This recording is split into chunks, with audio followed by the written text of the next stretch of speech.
With the Euro 2020 group stage now concluded, it's time for the real action to get underway, with the knockout rounds due to commence this weekend. Turkey's woeful performance and Gareth Southgate's refusal to play Jadon Sancho aside, the group stage provided little in the way of surprises, with most groups playing out as expected.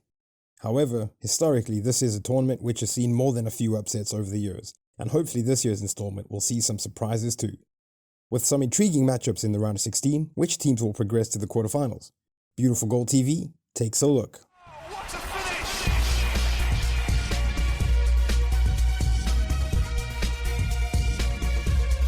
Beautiful goal.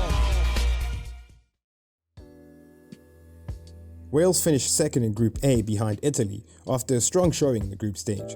Having drawn with Switzerland in their opener, they collected 3 points against an extremely disappointing Turkey side in a 2-0 win.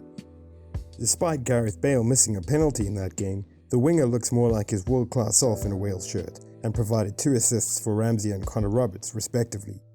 They were outclassed by a heavily rotated Italy in their final group game and were fortunate to concede just a single goal after Ethan Ampadu's controversial red card. Denmark go into this game surely still buzzing following their 4-1 hammering of Russia in their final group game. The tournament got off to a traumatic and emotional start for the Danes, with Christian Eriksen's on-field cardiac arrest and resuscitation. After pressure from UEFA and at the request of the stricken but conscious Eriksen, they opted to return to the field that very same night and complete their game against Finland. A shell-shocked Denmark team never really had any hope and suffered what would have been an unlikely defeat. But their recovery, just like Eriksen's, has been inspiring and impressive. Despite losing their second group game to group winners Belgium, they took an early lead and looked the better side in the first half. Only after Belgium brought on linchpin Kevin De Bruyne, who completely changed the game, did Denmark look inferior.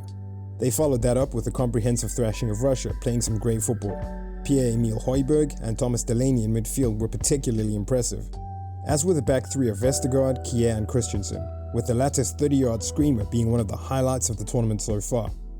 Judging by how they've played thus far, averaging around 39% possession, it seems likely Wales will cede possession in this game too, and defend in a low block looking to hit the Danes on the break. Denmark have the advantage of having more technically proficient players in midfield, and should be able to cope with the threat of the Welsh counter, due to their strong back three, and Schmeichel's alertness in goal. Prediction? Denmark to win 3-1. Italy's dominant performances in the group stage have seen them emerge as tournament favourites in the eyes of many observers. Having beat Turkey and Switzerland 3-0 respectively, Roberto Mancini made several changes for their final group game against Wales, with the Azzurri already qualified, and still comfortably ran out winners thanks to Pessina's goal. Mancini's side have played with a clear and effective tactical approach, and there is a confidence and swagger about them befitting of European champions. That being said, they were not really tested in the group stage, with Wales, Turkey and Switzerland hardly the most difficult of opponents. Regardless, they showed excellent discipline and looked to be a real cohesive unit, with the displays of midfielders Jorginho, Barella and Locatelli in particular being extremely impressive. Bonucci has looked imperious as ever at the back, whether alongside Chiellini, Acerbi or Bastoni, with Spinazzola and Florenzi executing their respective roles at fullback to perfection. In attack, Lorenzo Insigne, Berardi and Ciro Immobile all look to be in good form, displaying well-automized patterns of play, with Bernardeschi, Chiesa and Belotti also looking sharp when called upon. Austria will provide a sterner test than any of the sides they faced in the group, having finished second in their group behind the Netherlands, after winning 2 games against North Macedonia and Ukraine respectively. It will be interesting to see if Austria line up in a 3-5-2 with David Alaba at centre-back, as they did in their first 2 games, or if they opt to play the 4-2-3-1 with Alaba at left-back, which they successfully used against Ukraine. Either way, despite the good form of the likes of Sabitzer and Baumgartner, it is unlikely they will be able to trouble an Italy side who have looked impenetrable at the back. Prediction? Italy to win 2-0. The Netherlands have proved all the doubters wrong so far, producing a string of excellent displays in the group stage. Under fire manager Frank de Boer's unpopular decision to line up in a 3-5-2, which saw him draw strong criticism pre-tournament, has proved to be a good one so far. The Oranje look solid at the back in their wins against Austria and North Macedonia, and have been one of the best attacking teams to watch at the tournament, with Gini Wijnaldum, Memphis Depay and Daniel Marlin being among the standout performers of the group stage. Wingback Denzel Dumfries has also been terrific for the Dutch, while Frenkie de Jong and Ryan Gravenberch have been dominant in midfield. The Czech Republic also boasts one of the standout performers of the tournament so far in striker Patrick Schick. His 40-yard screamer in their opening game against Scotland was one of the moments that truly ignited the tournament. and more importantly gave them a crucial 3 points. Their subsequent 1-1 draw with Croatia, in which Czech scored again, proved pivotal in sealing their progress, as they were beaten 1-0 by England in the final game despite a strong showing. While the Dutch will no doubt be the favourites to progress, the Czechs have shown a real togetherness and resilience so far, and will by no means be pushovers. However, if the likes of Depay and Wijnaldum can produce the same quality in attack they have throughout this tournament so far, and De Ligt and Co can neutralise Czech up front, the Dutch should run out comfortable winners. Prediction: Netherlands to win 3-1. Belgium versus Portugal. Along with a grudge match between England and Germany, this is undoubtedly the tie of the round.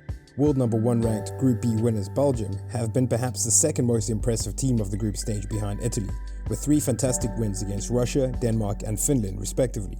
Roberto Martinez, like Mancini, has been able to utilise the depth of his squad and rotate key players, with Romelu Lukaku and Kevin De Bruyne being their top performers so far, with the former having netted in every game.